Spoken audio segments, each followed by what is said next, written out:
Happy New Year, everyone. New Year. Happy New Year. Happy New Happy Year. New Year. It's great to see you guys. It's like it's a whole bunch of you here already. There's somebody else in the waiting room. This is great. Well, welcome to another Wednesday night. We're live streaming here. If you have access to the Facebook group and you're here right now, go ahead and click on the link there in the description of the event, and you can pop right in here to the Zoom call and join us. Gosh, there's probably like 10 or so of us here right now, and it's a pretty good group to be starting off. We do this every Wednesday evening, 5:30 Pacific time. So come on in, join us, and let's talk about shower doors, the shower door business, glass stuff, all that. Good times, good times. So, it's good to see all you guys. I was just kind of thinking about how, business kind of ebbs and flows, and especially like this time of year. Historically, I found that right after the holidays, everything would get really quiet. And then it would kind of stay kind of quiet until like tax season. So it seemed like almost like people were just tired of spending money after the holidays. And then were kind of afraid to spend any money until after they did their taxes, So then like around April, middle of April, things would kind of pick back up. Now, in we're at 2022 now. So it's like in 2020 and 2021, I found it was completely different. We kind of stayed busy all through the year. So it never, it wasn't like summertime busy, all year, but it really didn't fall off like it did in previous years. So just curious about what kind of experience you guys are having. Is it similar? Does it usually, slow down a little bit in the wintertime for you? Or does the season really, the weather affect your business? Tell me about it. I'm listening. I'm all ears. I've always found that right after the holidays, it's snow, people getting over the burn. Everybody had to get it done and got it done before Christmas and Thanksgiving, right? Yeah. So everything's done. But it stays slow usually till February. In my world, January, mid-February starts picking up. But I'm steady right on up till then. So I'm good. That's about the same with us too. Yeah. We January and February are usually our slowest months, but last year was a little bit different, but the weather sometimes affects that as well. If we have a cold winter, sorry, Brian, cold here is not cold there. But if we have a cold winter, people don't like to have their house open in the winter. We do glass replacement mainly, but if it's a warm winter, we keep the business. So it's usually a good winter money wise too. So yeah, we've been very fortunate too. We're pretty diversified. So we do shower doors for inside work, but exterior, we're still doing storefront. We're still doing window replacements. Even in January, we're in North Central West Virginia. So we really haven't had a whole lot of cold weather yet so far, a few 20-degree days, 30-degree days, but we're actually still doing window replacements in residential homes as well as businesses when the weather permits. Today was 49 degrees and we were doing them today. So I'll do it just about any time. Yeah. Unless it's raining sideways. Yeah. We have an issue with the Chinese people we got glass from. So they went for holiday on the 15th of December. So we hardly get our glass back for installation. Everybody was down. So I think they will be resuming maybe on the 15th of January or something. I don't know. So we can start going for installation back. Yeah. Yeah. Yeah. I mean, so are you finding that just diversifying the type of work that you're doing helps you to stay busy, you know, in different seasons, or are you doing pretty much the same kind of work, you know, all year round?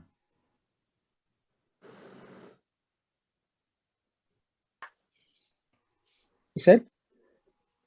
Oh yeah, it's just, you know, for anybody who wants to answer it. Steve Nunn. So I kind of like you, Chris. I do the same kind of thing all year round. I bounce around into some window reglazes every now and then, but and I do mostly new builds, so there's really not a slow time. It's just pretty consistent throughout the year.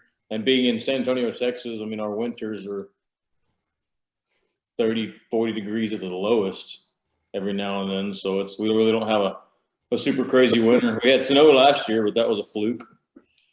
But we stay pretty consistent. Yeah, I mean, I pretty much do the same type of work throughout the year. It doesn't really vary depending on the change in the seasons.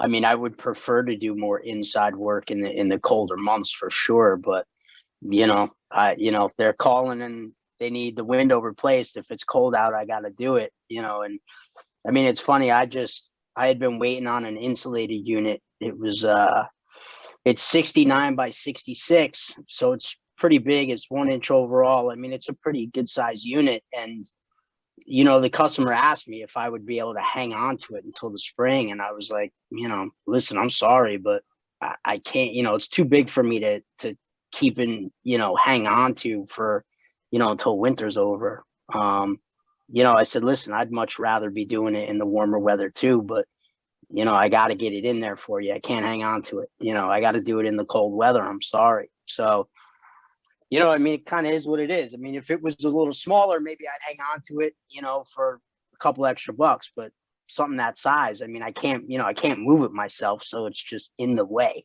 Mm-hmm. Then it's going to get scratched. Right. If it doesn't get broken or chipped or whatever. Yeah. Right. And it's only an hour install or whatever, hour and a half, two. You know, it's not a major inconvenience the way I see it for the customer. Yeah, no, I mean, it's an inside set, wood stops. I mean, I'm in and out of there in an hour, tops, you know. So, you know, go lock yourself in the bedroom and, you know, put a sweater on. I don't know what to tell you. You know what I mean? No, we do all, you know, insulated units. We don't do any retrofits. We don't even sell windows anymore. So we have a contract with, it's called the Parks, and they manage all the housing at Fort Ord and the Navy Postgraduate School. So we do all the insulated units that go bad, which are a ton of them. And we do everything, so we keep busy, you know, year round. The latest one I got was a jewelry store in Carmel. We're going to go in and change all his glass out in the showcases to laminate it. We've already done the windows in the jewelry store. Now we're going to do the rest of the building all laminate, so they can't do the smash and grab. So that'll keep us busy. The old smash and grab. Yeah.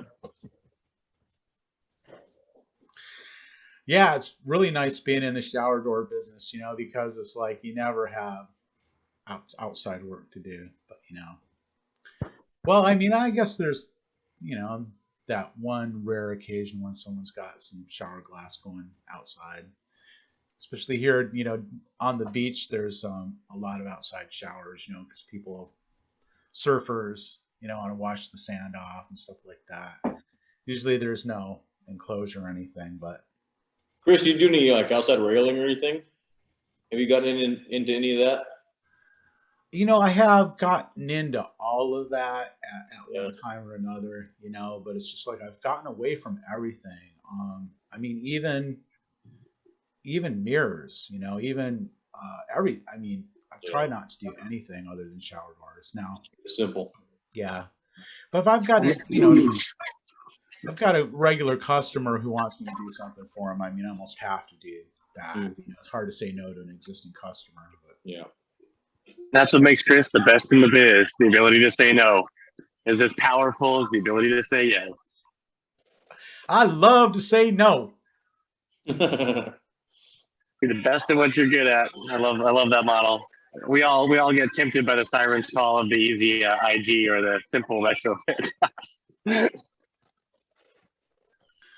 Yeah, it's funny because the older I get, the easier it becomes. You know, it was really hard at first, you know, just to turn things down. I've become, I try to be pretty gracious about it Well, too, you know. And I want to put a caveat too. I mean, if you have 3-4 services that are your jam, that's important. What happens is a lot of my clients have 15 and 20 services. I'm like, why are you still doing rollers on sliding doors from the 7? And it's kind of a natural purge. What are you good at? It's not just shower. Some of us on this call can do 3 or 4 services really well. That makes a good rounded shop. But sometimes we start getting a little bit too far because we all want to help people. And that's a good problem to have. Yeah, absolutely. It comes from a good place for sure, you know. And it's like my wife, you know, she's been the hardest one to teach, you know, to say no because she doesn't want to. She wants to help everybody and she wants to, you know, serve everybody, and it's a good thing, you know, of course. And even inside of shower professionals, for us to then draw a line of demarcation on which applications are we not going to touch. I know we talked about that with Bill, you know, a month or 2 ago. Just, you know, where do you start drawing your line to, you know, create maybe a minimum or what you're comfortable with? It's profitable, you know, box for knockdowns, you know, our Euros, you know, semi-frame sliders. Where is your line? And that's important to talk about as a company. How complex do you want to get? And then how simple do you want to get? And that's just important to know that before customers start calling. Speaking of Bill. Yeah, there he is. Hey Hey. guys, Hey, Bill. what the Happy hell's New Year, that? Bill. What's that, Steve? Oh, you know, trying something new. Trying something new. It's about to come off. It's driving me crazy. All right. Hey, Bill, my New Year's resolution is to convince you to bring your stash back. Yeah, So right. it's going to After- start next week. After I see that, I say, no way. Yeah. You were so tough and mean, man. Think about how big the company would get. You just rocking around, you know, taking that 70 stash with some seriousness. You look Yeah, way that's- too nice right now. Gotta get that that's stash funny. going. Is it not cold enough out there? You got to have your ceiling fans on? I'm hiding. It's freezing. We got 2 feet of snow today. We got pounded with a winter storm warning. I'm hiding in a local establishment so I can go out and shovel here in about another hour. Good for you. So what did I miss, guys? Oh We no, solved all man, the we turned problems. We solved all problems in shower, so we don't even need to have anyone here anymore. So Bill, did you return your motorhome Yes. in one piece? No.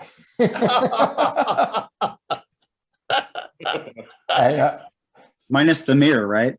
Exactly. Yeah, the mirror got clipped on the way through Georgia. Yep. But they were okay with it. I haven't got a bill yet, so we'll see. Yeah. It won't happen again. I won't Oh, do it come again. on. I won't do it again, ever. Next time, get a Oh. bus. Yeah, exactly. No, I'll fly. That's it. Not gonna do that again. Is everybody having a good year? Getting off to a good start? Yeah, really. Yes. Mm-hmm. Busy, builders I still was building? I was mistake free for about 12 minutes. Yeah. There's are the builders up north still building? Yeah, up here in West Virginia, they're really going after it. You don't have much snow let's go yet? up- Pardon? You don't have much snow yet? No, we're actually supposed to get a little bit of a dusting tomorrow. We've had unusually mild weather so far, and so they're still going gung ho. Yeah. We don't stop up here. All the wealthy are moving in thanks to our TV shows. So it's year round. That's good stuff. But they're not moving there year round though, right? They're Oh no, the best part is they come in the summer and they buy their dream ranch and then they go through one winter and it's for sale again. So yeah. good turnover, good shower door updates. It's exciting for us. You ought to be Only the getting strong survive. Only the dumb of us last for 20 years. you should be having a real estate license. Mm-hmm. Well, most of us do. I don't need another distraction, Bill. I've already got plenty of full-time jobs, but it's tempting for sure. The story goes in Florida when you get pulled over by the trooper on the highway, he asks for your real estate license. And the person says, my real estate license. And he looks at me and says, yeah, well, not everybody has a driver's license. Right. Boy, that's the truth. You know, I've always wanted to wonder how many, we may have asked this in the past, but how many states of the guys represented here, do their states require glass and glazing license? And then how many of their counties require glass and glazing licenses? Montana, we're trying to follow basic OSHA, let alone any kind of licensing. So Wild West out here, which is challenging. And another reason why I'm really invested in this shower protocol and NGA criteria, because I hope it starts to weed out the hack jobs. So I'll speak first for Montana. It's pretty much do whatever you want. And if you burn a bridge here, it's not going to last very long because there's not that many of us, but that's not a safe way to do business. So we follow the rules, but not everyone does. All right. No, No California. licensing in West Virginia either. I mean, it's just a West Virginia contractor's license. You don't have to have a specialty in glass and glazing. What's required to get a contractor license in West Virginia? For mine, it was a test and a class and a test, and that was it. No Nobody- background check, no financial background check, no You know, criminal it's been 17 history. years ago. I don't remember getting a financial background check. None of that. And that's an issue here in West Virginia too. I mean, I'm on the local home builders board of directors, and we discuss that all the time. You know, you get guys come in, they're screwing people over. It's a sad situation, but you know, if you pass the test, you can go out and hang your, you know, put your ladder on your truck and go. Yeah. No, We've got nothing as well. California has a C-17 license, Okay. and you actually have to work for somebody for a certain amount of years, and you have to somebody sign off on your license to get it. So California is more difficult, more stringent. Is that throughout the whole state or only particular counties? Whole state. Whole state. Yeah. Once you get a license, can you work anywhere in the state? Yeah. Okay. Brian, how about up in your area? No license required for glazing. No. Wow. How about Same Robert? here. Okay. Same here. Business licenses. That's it. That's it, huh? That's crazy. Steve, Nothing here Texas? either. Nope, nothing. Not a thing. Ah, Now, Bill, for your license down by you, are there different levels, I guess, of licensing? yeah. Like, is there Yeah. a flat glass license versus, say, a commercial license versus, say, an auto glass license? No, that's all encompassed under glass and glazing, whether you're doing shower doors, mirrors, tabletops, or windows. Yeah. It's all under Okay. glass and glazing. But Hmm. the funny part is I had to take the test also, the glass and glazing. There was one question on shower doors out of, I don't know, 200 questions. But you had to wow. know pressures, especially for impact windows, impact glass railings. They even had pressure on airplane windshields. It was really silly. But I'm just wondering, like I see Glass Guru is opening up stores all over the place and wondering when they go into the different states, what's required for licensing. Hmm. So you Robert, see a lot what of do you- glass gurus open up, huh? Yeah, I A lot watched of it them on closed. Glass Magazine. I don't know. He's probably got 5, 6, 7. I don't know. A lot of them closed too. Have they? Oh, I didn't know that. Oh, yeah. So they're independent franchises, right? And if They're independent franchise. We had one here on the peninsula, and they advertised, you know, drill the insulated units out and clean them. Yeah. Wow. And they were putting signs, you know, 10 feet up on telephone poles all over the place. Huh. And so if it worked, everybody'd be doing it, Yeah. Yeah. you know. So they Actually started the business doing that. Yeah. I don't do it anymore. Yeah. So I started doing just that, and then learned that I was going to live under a bridge if I didn't learn how to do something else. So I taught myself how to do glass replacement, but it does work. but it doesn't work 100%, and it's not the end all and be all. I saw you cringe there, Tim. It's a specific niche, and it's not the great. What's really bad is this guy would hire these guys out to go out and do it. So they're trying to defog a side light next to a front door. Yeah, that's called tempered glass. Yeah, they had no clue it was tempered. That's funny. That's funny. Yeah. You know, I saw that when it first came out at the trade show in Las Vegas. I don't know how long ago. And then all of a sudden the glass guru came along, and but he's long gone. Yeah, I was in a There's a networking glass guru here in San Antonio. I've seen them running around, but I must just be one truck. Haven't seen them in a while. Yeah, I knew a guy who started up a business doing nothing but that. It was called Fog Lifter. Yeah. Actually, he was a window washer. So then someone was kind of selling a license to do that, or I'm not sure what the deal was, but he got into that defogging insulated units and did that for a while. And then what he found out was just it was easier to replace an IGU than it was to defog it, you know. So he started like calling me, and that was back when I was doing more like that kind of work. So Most of them use it as a marketing ploy just to go sell IGs. I talked to guys who never actually even used the kit. One of them doesn't even own it. They just use it to get people in the door. Well, yeah, that's what happened around here. Some lady happened to buy a couch from her, and she saw the sign on my truck, and they said, yeah, they came over and looked at it. Said, oh no, we can't replace it. We can't, clear them up. We'll sell you new units. Yeah, I never did that. It was a lower cost option, but some people thought that I was going to come in and for $10 I was going to, defog their unit and it was going to be perfect. No, I still have to put food on my table, thanks.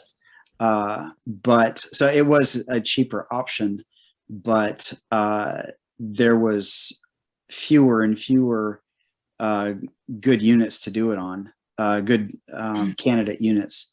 And even those sometimes didn't work out. So I eventually told one too many customers why it didn't work on their window. And I just couldn't,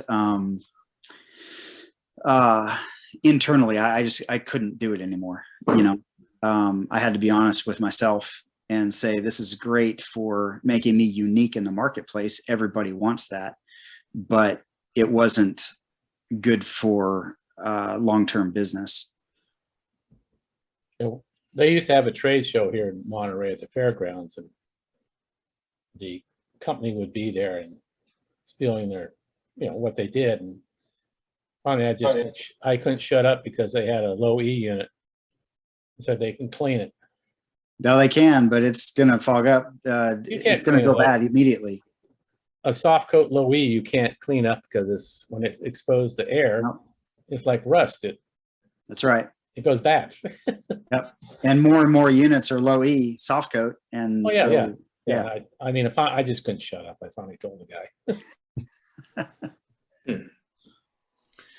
Is there anybody out there who's like dabbled in the scratch removal service? Not as a service. We do it ourselves, but not for a profit for anybody. Yeah. I've actually done pretty well with it. We, like Bill, we did it to just quality control because, you ship your glass over mountain passes by horseback and then it scratches sometimes, all jokes aside. But we have the system. And so the key to it is extreme under promising and extreme transparency. And so as long as my brother or me or my cousin did it, it was okay. And we would go, and a couple applications, for example, I had this wealthy client in the Yellowstone Club, and they had this easily $13,000, curved picture window framing the Spanish Peaks. And I was their last resort. They had this scratch right up there. And I was like, my goal is that you don't notice it. You will find it if you point it out to your friends. But you'll know where it is, but nobody else will know where it is. Would you like to pay me the $800 whatever for me to do it, and knowing that there's no chance it won't break. So my goal with scratch removal to people, I get this question all the time. So we team up with Glass Weld, out in Oregon, and they use big clips to a lot of their users and stuff. And so it's just a matter of how you communicate scratch repair and how you communicate what to expect, just like hard water removal. So I think it's a great marketing tool. It's a great solution. And most importantly, the reason I did some of those jobs was then I won their shower enclosures, and I won their railings, and I won their shelving. And I sometimes throw it in for free to say, hey, let me finish off this project at the end of and I would steal jobs from my competitors because I was the only one that would say yes. So that's my little caveat. I don't recommend it as a money-making service. I recommend it as a way to get your foot in the door and to help people out. No, I only use it in the shop. When I get a unit that's got a scratch, I'll polish it out. That's it. And I use the glass weld, and it works just fine. Is that the company that was at the show in Atlanta this year? I saw somebody had a scratch removal kit. Glass Weld. Glass Weld. Great company, best in the business by far. Derek and the team over there do a great job. Great product. And some customers just like to know I was willing to try. They have a level of, it's like a rock chip. If you say to a customer, oh, it'll disappear, no problem, that's the one where it cracks and breaks. But every rock chip I start with, oh my gosh, this is terrible. I don't know if I can fix it. It's kind of a lie, not really. But then it goes away and customers are just so excited. But then if it goes bad, they're on my team. You have to take that same approach to being humble, being honest, that they don't always go perfect. And then if it goes better than planned, you all win. And if it doesn't, you have some footing. It's when we get overconfident in most things in life that bury us. I just think Bill and Tim said, I would like to use it just for the in shop. When you receive that piece of glass, it might have a little scratch or blemish in it that, instead of having paying another couple $100 for another light of glass, if you can scratch it out. I don't know if I'd want to even go out on the service side with that and market it. But that's just my opinion. But it pays for itself on internal use. I just took it to the next level as a way to get in my foot in the door. So I wanted to add a little bit of caveat, but definitely if you don't have it in your shop, in your decent size shop, I really recommend it. It's not expensive. Pop over to Glasswell, tell them I sent you, you might get a coupon, they might charge you more. I don't know, but definitely buy it. It I works get no great. kickbacks from Derek, but they do a good job over there and they'll take care of you. Good service. It works great when somebody's been waiting for the shower door and you put it on the table and it's got a scratch in it. Yeah. And you have that system, you can get rid of it and go put it in. Mm-hmm. I found that I'm terrible at it. It's an art form. Sometimes I can do it, sometimes I can't. So it's a really a gamble for me to try to get one out. So, Brian, it's just practice. Just take some of the removals you have and put a scratch in it and try and play with it. Just start playing with scratch five. Like caulking, it's going to be pressure, time, keep it cool, move it around, bigger circles.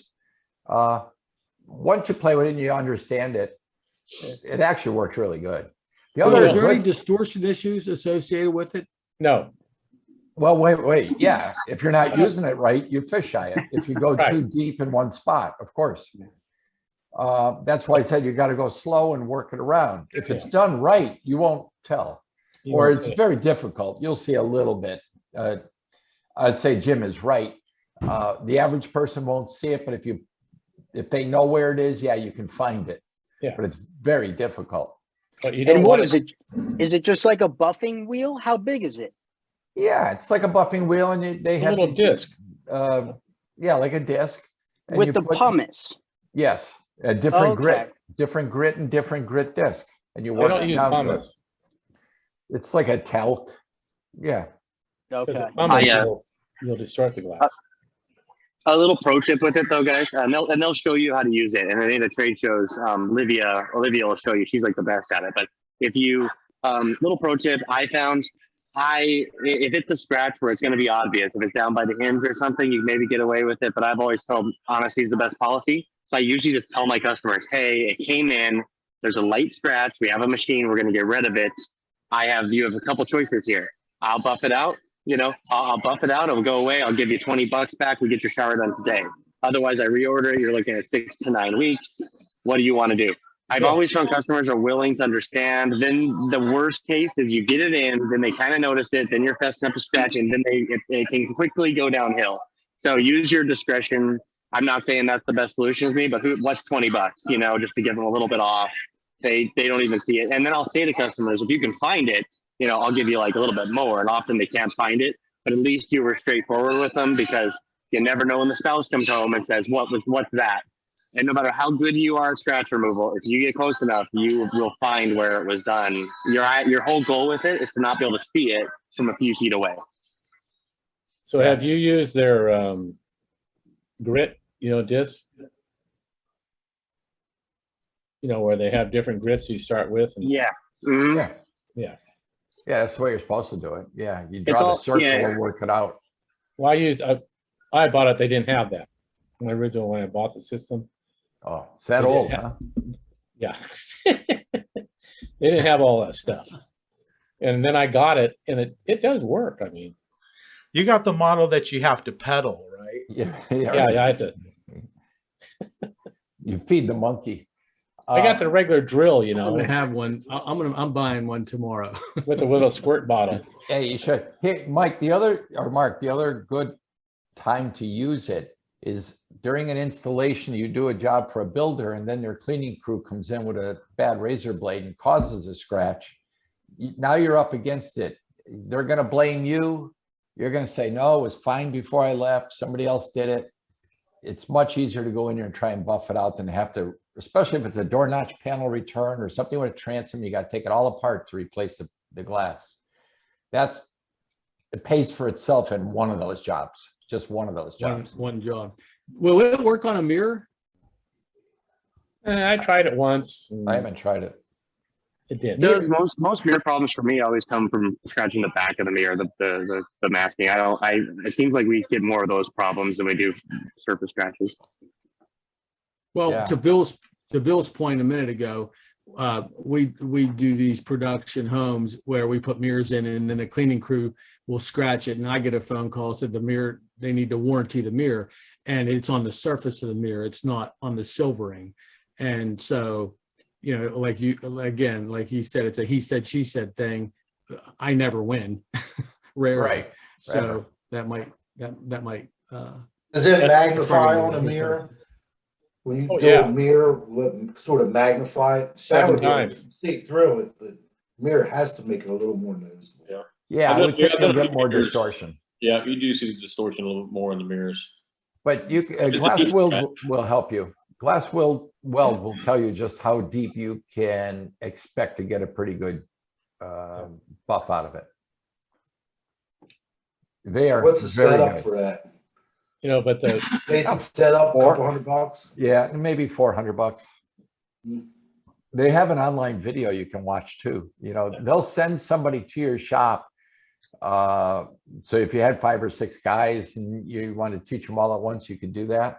But if not, they have an online video. Do it at your, go back at night, put the computer on and just practice with scrap glass. Plenty of that. yeah, but the worst part is when these cleaners come in. So here you have a shower door. Why are they taking a razor blade to it? Yeah. You know, why are they taking a razor blade to a mirror? I mean, these guys are brain dead. Yeah. Happens all the time now. Oh yeah. All the time. As long as I've all the time. You know, I had a job once where these were big ass windows. And the guy was in there, washing the windows, and the house was not. Yeah. It was wood siding. No, there's nothing on it. And he's going down with a razor blade. And my guy tells him, "You're gonna scratch the glass." And he told my guy, "Mind your own goddamn business." And sure enough, he scratched all the glass. And window washers don't have insurance for that. Yeah, you don't need a degree either to be a house cleaner, I mean, Yeah. And so the sales rep came down and with a window washer guy, and he goes, "Well, I think you have an employee problem." Sounds like it. Rock chips are all I needed to know to learn how to use a razor blade vertical on the glass, as much as it goes against all of your Well, if there's it's the only way to a do spot, it. you remove it. You don't go the hole. Yeah, exactly. You don't go. An old rusty blade. And back to scratch removal, actually, most of the applications were painters where I had to come in behind them, and then I'm really just billing the painting company for trying to mitigate the damage, you know. So that's the stainers up here. They'll scratches, or they're getting rid of the excess. Generally, On these what it really is. nice wood doors, these really nice, beautiful wood doors, and they'll just be, they're like last finishing touch, they'll scratch it. Mhm. What do you guys project for this year for sales? You see a lot of business out there? You see it slowing down?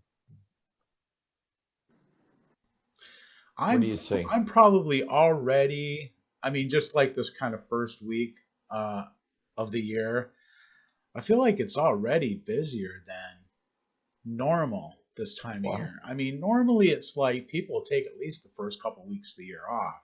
They're not calling to get work done right after, New Year's.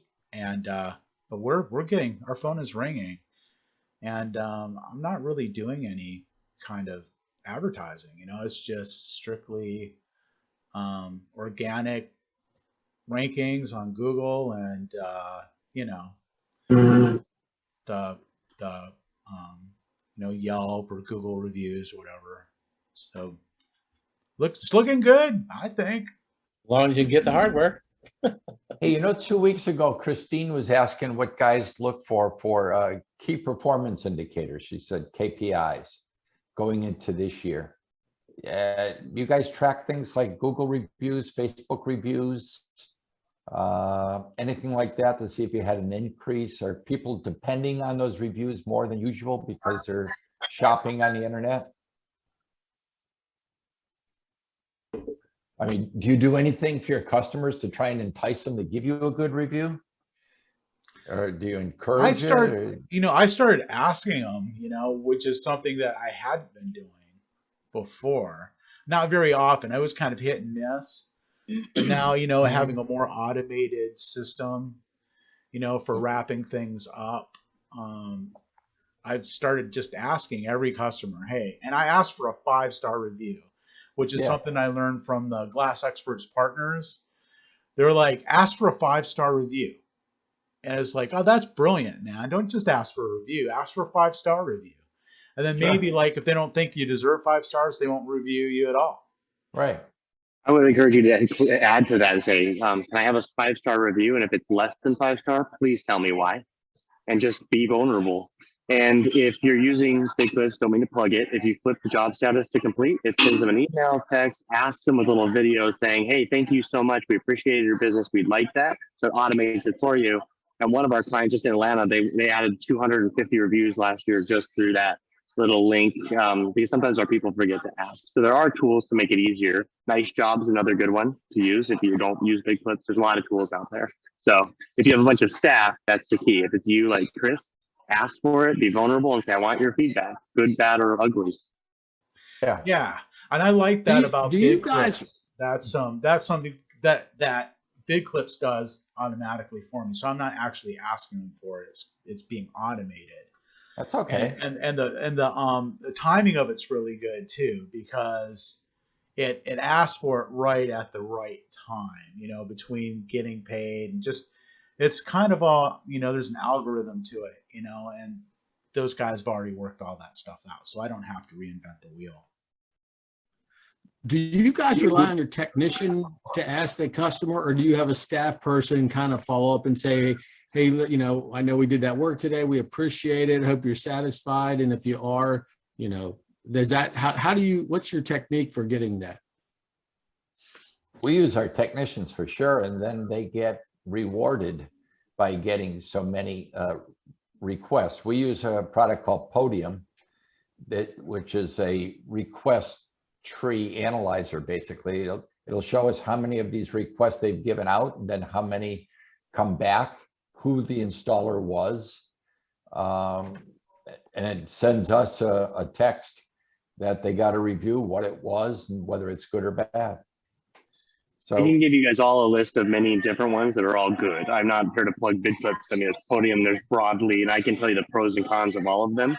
And I think one thing I want to say is that it should be everybody. It should be your technician, I should be the secretary. And then sometimes if the job went really bad, I'm going to tell you guys, customers are more comfortable to text you or respond by message because they don't always like confrontation. So if you don't have a platform where they can safely say, you messed up, and they don't feel like they're going to get maybe attacked or talking to a real person, unless you have like a Keith Dobman or someone who's great with empathy doing it. You should, my encouragement is you have your text ask and then have maybe a staff member just follow up with a little message a few days later saying, hey, just if anything came up. And that's always my preferred approach, is a double hit at the end. Review management and reputation management is going to be key over the next 5 years, more than ever, for SEO, for where you land in your marketplace, and for what separates you. So you guys can't take this lightly. You don't need to adopt a bunch of technology, but we all have to have processes in to make it easy. Yeah, perfect. Well said. You know, I wish I did that as I was growing the business early on. Again, these are some of the things that we develop after you grow and you get more staff. But boy, if you can do it when you're a 2, 3, 10-man shop, you can grow pretty rapidly. And like Jim says, organically, it's really going to pay off for you. People really are shopping a lot based on reviews. It's the only thing they have, right? They're just looking at pictures. Other than that, anybody can build a website. So reviews, people buy from people they know, like, and trust. And if you don't have YouTube videos, you don't have some reviews, you don't have something, that's what makes the buying decision. It's not actually price as much as we think it is. And so these are just little things. And I know that it seems exhausting, but they're, I think, increasingly important. And the question Bill asked was, what do you want to do for sales? The first thing I thought of is, what are all your gross profit margins last year? And how are you going to increase your gross profit margin this year so that when it slows down, you've got some money saved up? So this is a good group to talk about, do you know your margin? And then in order to get a bigger profit margin, you have to deliver better service, which comes through reviews, comes through branding, marketing. And if you're in this call, you obviously care about your business and you care about customers. So it's a safe place to talk about all of that and how it works together. Jimmy, just let me add to that. And maybe it was just a slight mix there. The difference between gross profit margin and net profit margin. So gross is really your cost of goods sold, right? Other than that, it's your net profit. So that's all your expenses, your labor, everything else that comes in after. So if you're selling a door for $1,000 and your parts are $300, okay, so your gross profit is at $700. So you're looking at a 70% margin. But after all your expenses, your rent, your insurances, it goes on and on. The key number is your net profit, is what do you keep at the end after your taxes and everything. So now, in order to increase your net profit, obviously you should look at increasing your gross profit, but also reducing your expenses. So expenses could be negotiating a better lease, paying less for advertising. It just goes on. Tapping insurance. Yeah, tapping your insurance, right? Negotiating a price for gas for your trucks.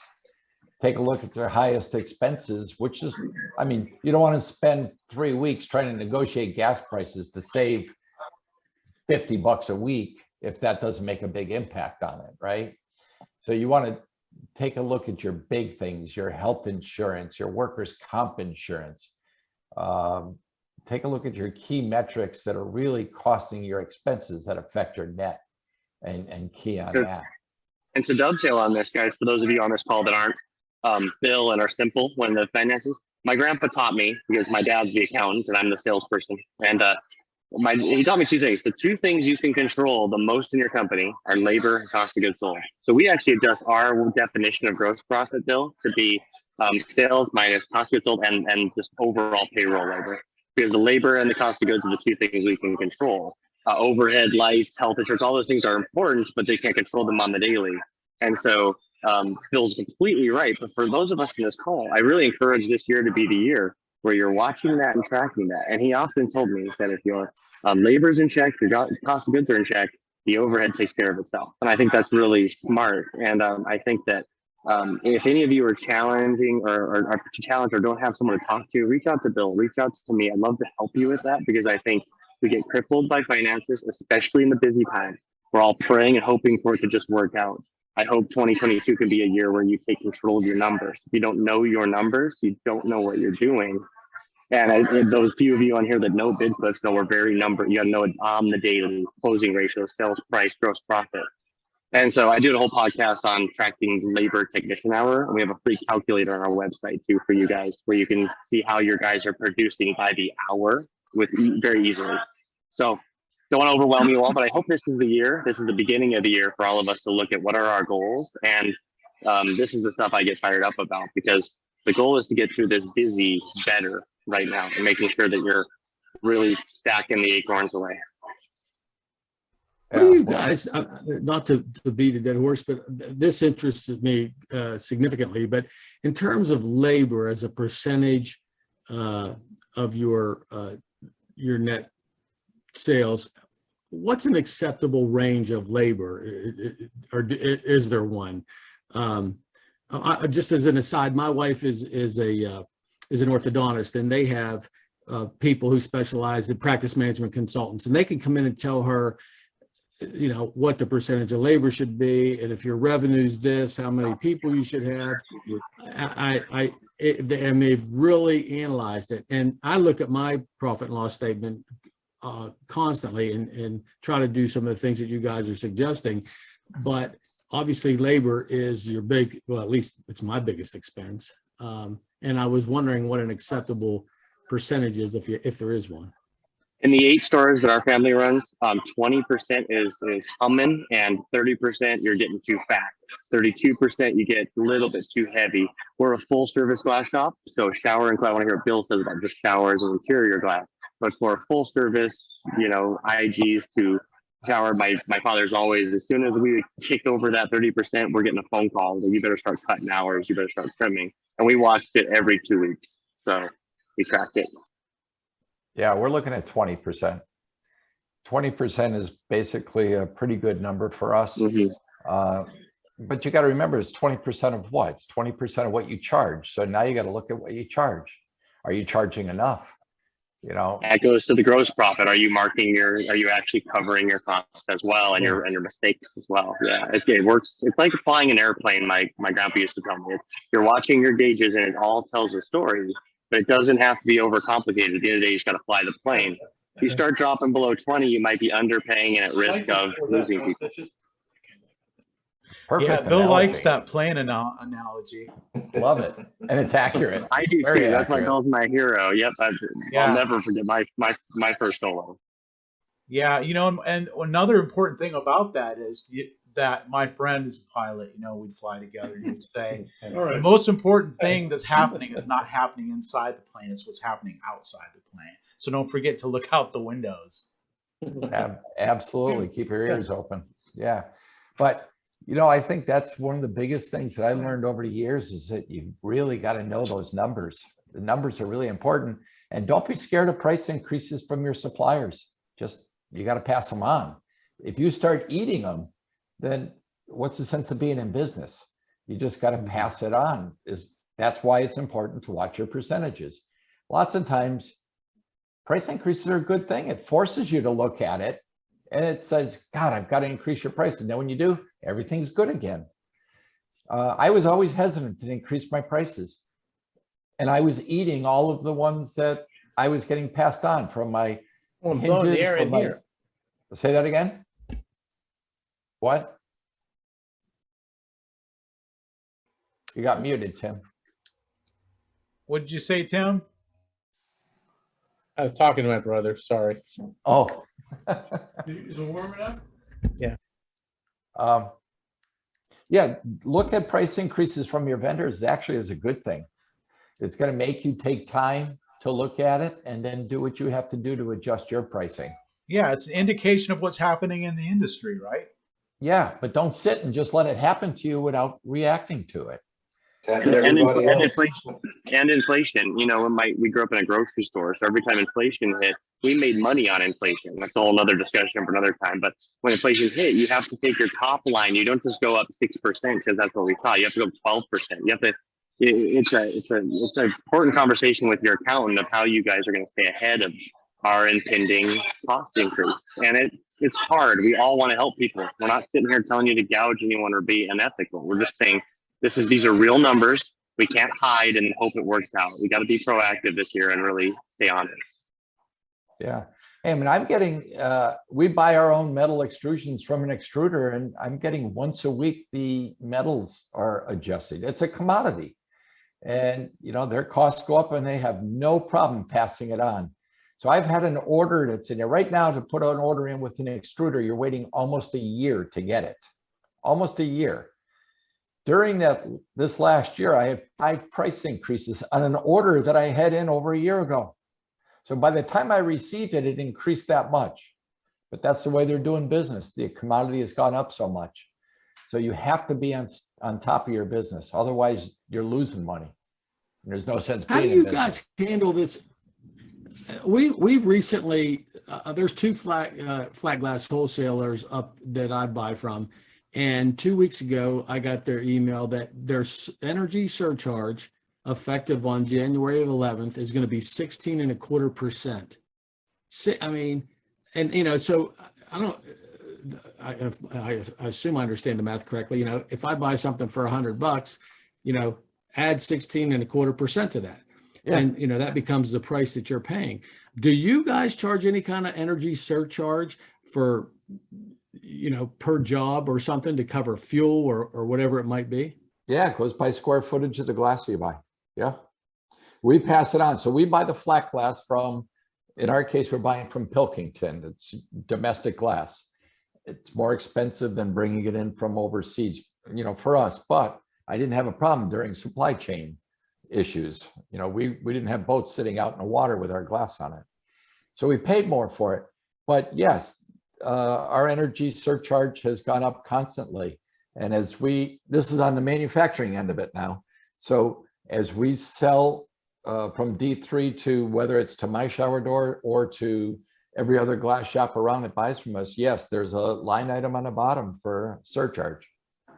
But and on the really, retail side, those of you in a small market, and Mike, it was scary. It was really scary for us because we were small town shops. You know, how is it going to hit? We resisted it for a long time, but when we added we just did a flat rate to start off, you know, to make it just kind of easy, kind of covers it, and then moved over to Bill's model. We were surprised. We didn't lose jobs. People understood it. It was really kind of, and in Montana, there's no sales tax. So anything other than the total is a little bit shocking. And so we can't really hide it. And so I actually, surprisingly, I just like in-home consultations. So I was surprised. I thought it would fall on our face. I thought that it would backfire. And just like charging for in-home consultations, pleasantly surprised customers are buying differently than we think. So I'm not saying that'll work for you, but if you're on the fence with that, you know, maybe try it. And then the key is to not listen to the exception, listen to the rule. So 1 or 2 people versus 10, you know, you just make sure you're having a good, clear eyes on the feedback for it. yeah. So Bill, on your energy surcharge, when you sell to other shops, are you doing the surcharge just on the glass or all the fabrication? Just on the glass, just square footage of glass. Yeah, because we have Old Castle out here, and they do it on everything. Yeah, that's ridiculous.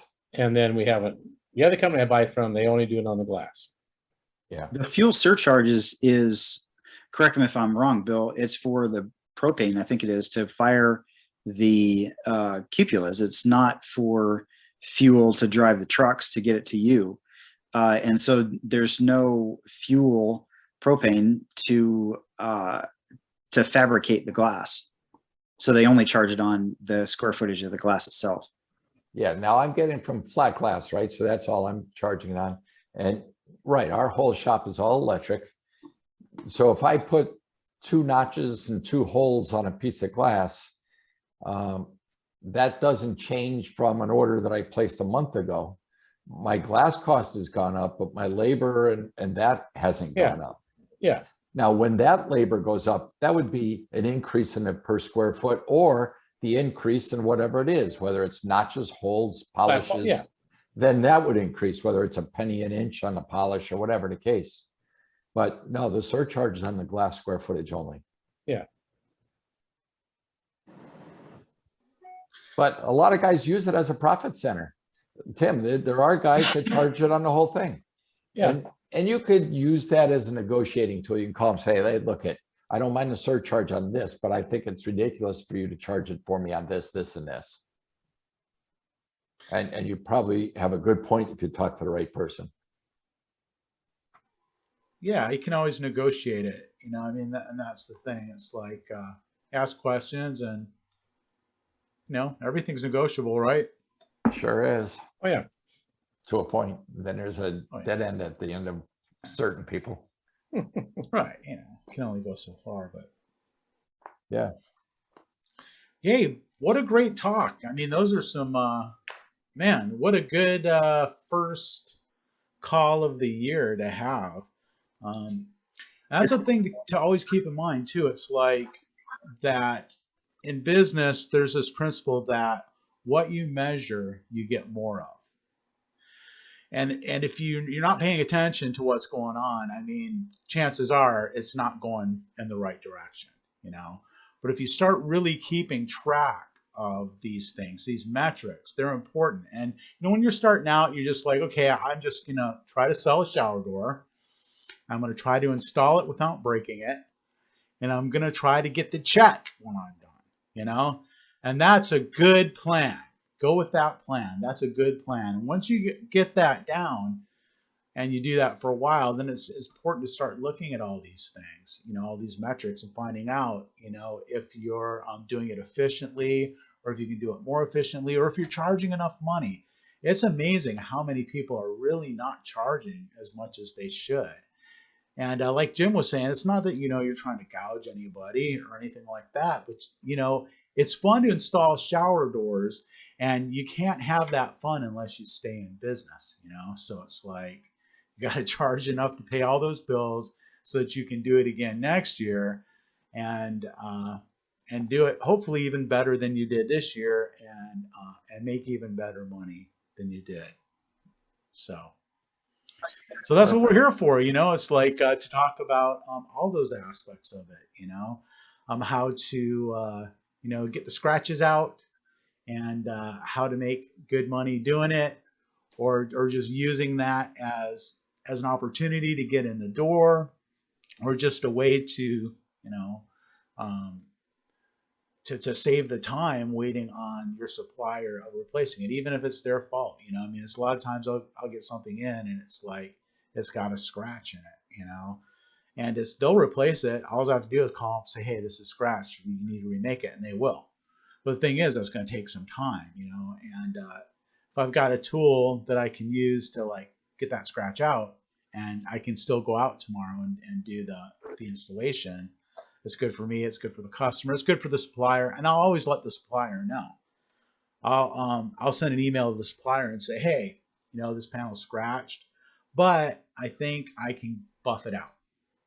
So I'm just letting you know this, and if I can't, I'll get back to you, and you'll have to remake it. But when we have those talks, and they find out that I'm doing that, and I'm kind of saving their bacon on it, it means a lot. I mean, it shows loyalty. You know, it shows that I'm a team player. You know, and if I'm taking care of my vendor, you know, they're going to take care of me. You know, so that's what I found. Precisely. You're absolutely right, Chris. How many of you guys write your goals down for the year where you can see them every day? That was something a mentor taught me a long time ago. I still do it. I have them right now in front of me. I just encourage that. All sizes. It doesn't have to be a lot. It doesn't have to be lofty.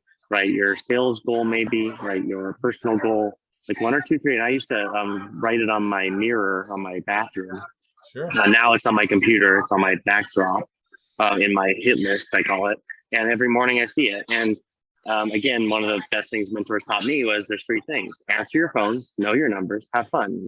That's the 3 things to make glass successful, and not die of indigestion. But because we don't die of starvation, we die of indigestion. We bloat before we start. And you're all really lucky or smart enough to get into this industry, and not like, you know, a restaurateur or something during COVID. So I enjoy that, and you know that Bill's available. I'm available. A lot of you know I'm reaching out to you in the chats and stuff. I love helping people. We all do, and so like, just let's all work together, be vulnerable with each other, and you know, if you feel like you're failing, you're probably not. Just reach out to one of us, and we'll look at each other's numbers across the country. And that's the benefit of this group, is to have friends.